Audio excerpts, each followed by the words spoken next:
salut à toi, j'espère que tu vas bien, je suis content de te retrouver pour cette nouvelle vidéo. On va voir ensemble quelles sont les audiences de base à créer directement sur Google Ads à partir de Shopify pour ton site e-commerce.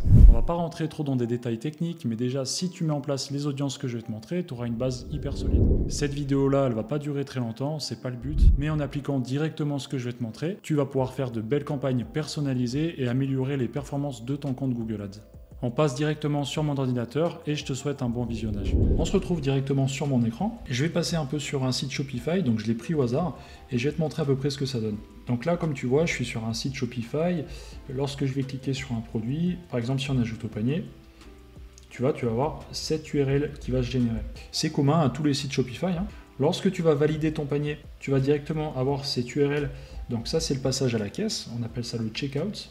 Et lorsque tu vas valider ta commande, lorsque tu auras payé, tu vas te retrouver sur une page de remerciement /orders.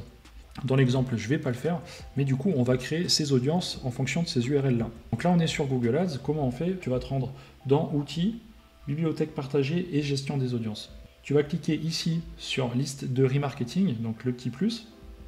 Tu vas mettre bien Visiteurs du site web. On va créer notre première audience des utilisateurs qui ont ajouté au panier mais qui n'ont pas acheté.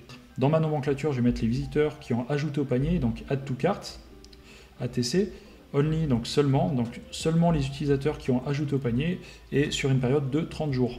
Visite de la page web au cours des 30 derniers jours, oui, affiner l'action. URL de la page contient /carte, comme on a vu sur le site Shopify.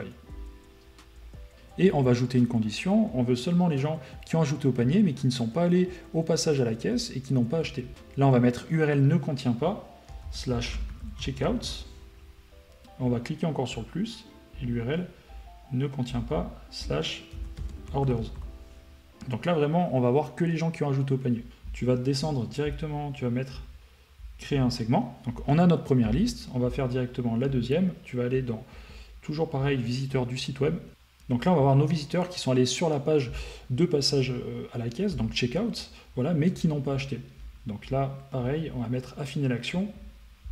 URL contient /checkouts. Et là, on va exclure en fait les acheteurs. Créer un segment.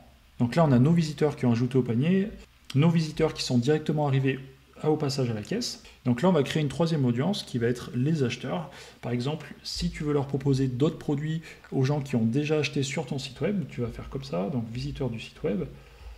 Donc, visiteurs de la page web, 30 jours. Alors après, c'est toi qui conviens de la date, hein. Moi, je mets 30 jours dans l'exemple, hein, mais tu peux bien sûr augmenter à 180, voire 360 jours. URL de la page contient, du coup, /orders. Et le nom du segment, du coup, on va mettre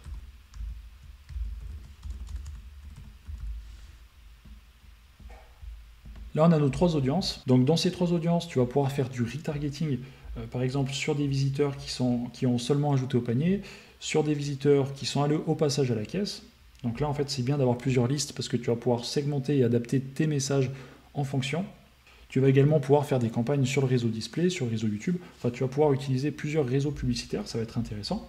Et là, si tu as d'autres produits comme des upsells ou des accessoires directement aux gens qui ont déjà acheté, tu vas pouvoir te baser sur cette liste-là. Avant de pouvoir utiliser ces segments-là, tu vas devoir en fait remplir ces audiences-là. Donc, il va falloir environ 1000 visiteurs pour pouvoir utiliser pleinement en fait ces audiences-là.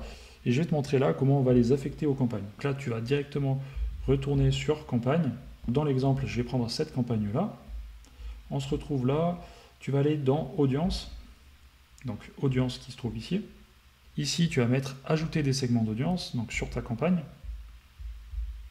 Alors, tu as deux façons. Tu vas avoir le ciblage et l'observation.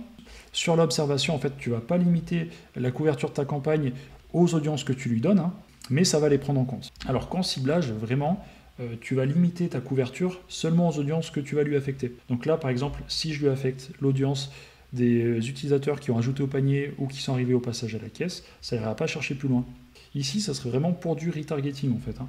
Donc ce que tu vas faire, tu vas aller dans Parcourir, ici. Tu vas cliquer ici, donc vos segments de données. Et là, par exemple, tu vas pouvoir faire du retargeting sur les visiteurs qui ont ajouté au panier, dans l'audience qu'on a créée, et sur ceux qui sont arrivés au passage à la caisse. Tu vas mettre enregistrer. Et voilà, donc ici, je n'ai pas créé une campagne de retargeting. Je l'ai affecté à une campagne que j'avais créée dans une vidéo précédente pour l'exemple. Je te recommande vraiment de créer une campagne à part et d'essayer aussi tous les réseaux publicitaires, que ce soit le réseau YouTube ou le réseau display. Si tu as des questions, n'hésite pas à mettre un commentaire sous la vidéo. Si tu as aimé la vidéo, n'hésite pas à la liker. Et je te dis à plus pour une prochaine vidéo.